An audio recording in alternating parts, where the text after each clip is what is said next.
Măgarul muncise toată viața lui fără odihnă. A purtat saci grei, a îndurat ploaia, frigul și foamea, nu s-a plâns niciodată, nu a cerut nimic. Dar la final, stăpânul său i-a făcut ceva ce nu și-ar fi imaginat niciodată. În acea zi, stăpânul l-a dus departe de sat, până într-o pădure uscată și uitată. Măgarul și-a mișcat urechile confuz. S-a uitat cu ochii obosiți la omul care îl crescuse de când era mic, dar în loc de o mângâiere, a primit o împingere. "Îmi pare rău, vechi prieten, nu mai ești de folos." Măgarul a căzut la pământ, picioarele i s-au slăbit, ochii au tremurat de necrezare. A vrut să-l urmeze, dar omul nici măcar nu s-a întors. S-a îndepărtat, lăsând animalul singur în întuneric. Măgarul s-a ridicat încet. Un fior i-a străbătut spatele. Își petrecuse toată viața, purtând mai mult decât putea corpul său, cu foame, sete și frig. Nu se plânsese niciodată, nu refuzase nimic, iar acum, când picioarele nu mai erau atât de puternice și spatele îi se arcuiase de la ani, era abandonat ca și cum nu ar fi valorat nimic. Noaptea a căzut. Copacii șuierau cu vântul, iar țipătul unei bufnițe rupea liniștea. Măgarul s-a culcat pe pământul umed, simțindu-și respirația tremurândă. S-a uitat la cerul înstelat, căutând răspunsuri în imensitate.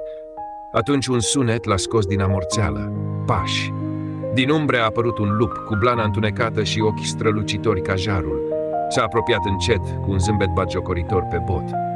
"Deci, muncitorul loial a fost aruncat," a șoptit lupul, învârtindu-se în jurul lui. "Ce ironie, nu-i așa? Toată viața ai dat totul pentru stăpânul tău, iar acum, când ai cea mai mare nevoie de ajutor, te lasă să mori aici." Măgarul a coborât capul. Știa că lupul avea dreptate. Se străduise toată viața fără să ceară nimic, gândind că loialitatea lui va fi răsplătită, dar nu era. Era doar un măgar în plus, înlocuibil. "Nu ai făcut niciodată parte din familia lui," a continuat lupul, aplecându-se spre el. "Erai doar un instrument, iar când instrumentele se uzează, sunt aruncate." Măgarul a simțit un nod în gât.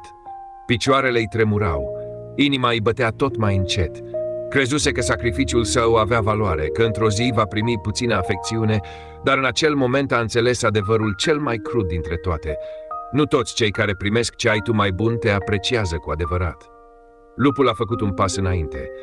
Dinții îi sclipeau sub lumina lunii. Măgarul și-a închis ochii. Era gata să-și accepte destinul, dar atunci s-a auzit un foc de armă în întuneric. Lupul a fugit, pierzându-se printre copaci. De la distanță, o siluetă s-a apropiat. Era un bătrân cu un felinar în mână și privire liniștită. "Sărmană creatură," a șoptit bătrânul, mângâindu-i spatele. "Sunt oameni care nu știu să aprecieze ceea ce au decât atunci când pierd."